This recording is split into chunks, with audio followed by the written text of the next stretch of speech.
Welcome back to the SMT YouTube channel. We just got the AT&T numbers, and currently as it stands, as I'm looking at kind of what's going on in the market, man, the market does not like what they see. All right, let's talk about the quarter, and let's see what were the strengths and the weaknesses for the big blue company, AT&T.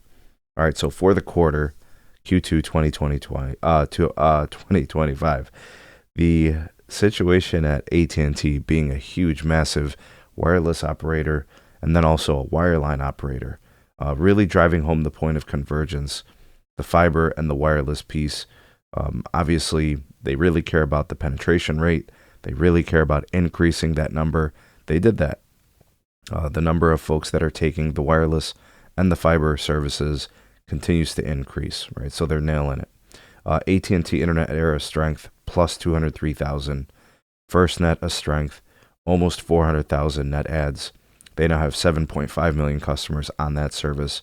The business wireline and business wireless segment, absolutely awful. They continue to lose customers. That hasn't changed it's been a while now. It's really been the bad part, the weakness at AT&T. Now with respect to wireless, 73.5 million postpaid phone subs currently. 401,000 were added for the quarter, as opposed to Verizon, which lost customers, right? So AT&T, a clear grower. Their ARPU increased to $57.04. Last quarter, it's up. Year over year, it's up. They're doing a nice job there. Postpaid phone churn came in at 0.87. So put this in your memory bank. Verizon was 0.90. AT&T is 0.87. That's not very different. That's really, really close, which lends me to believe that I think T-Mobile is going to be pretty close to. T-Mobile may finish third of three, but I think they're going to be pretty close to Verizon, right? Things are really starting to get muted in the churn rates. There were prepaid losses.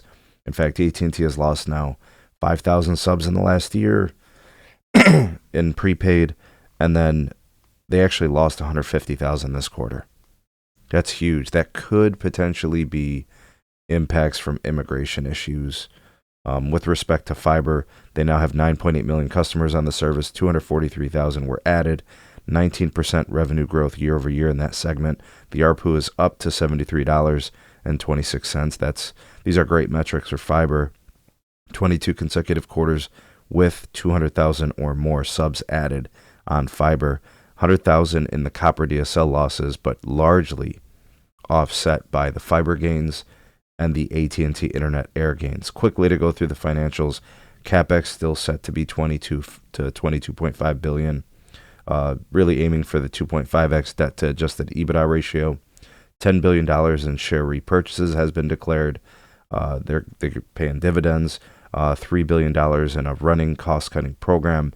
The wireless network investment will peak this year. So you're going to probably see huge expansions from AT&T in the second half of this year, wherever you are.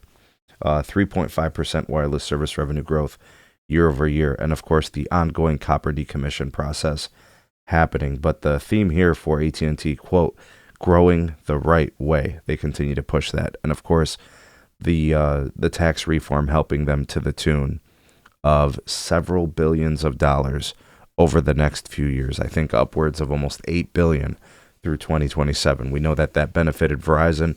Verizon says it's all going to go to corporate action. It looks like AT&T could be looking to put some of that into the network, and we'll find out more at the earnings call. But the stock is dropping. It is currently down 3.4% in the pre-market, and it's the free cash flow.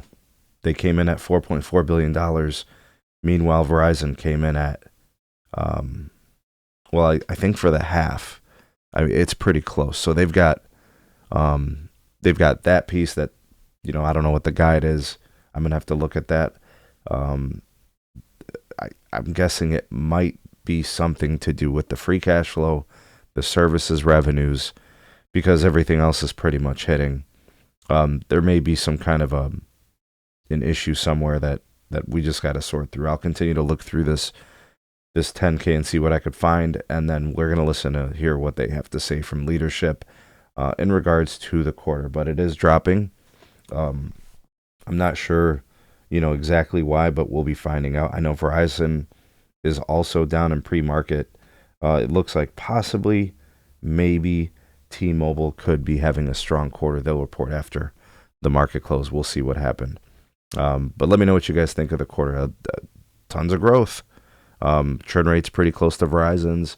The financials look pretty good, with the exception of maybe being a free cash flow situation compared to Verizon, or maybe it's the guide. We'll have to look to see what they say for the rest of the year outlook. Let me know what you guys think of the quarter. Like, share, subscribe, check out some more videos. We'll see you guys soon on the next one.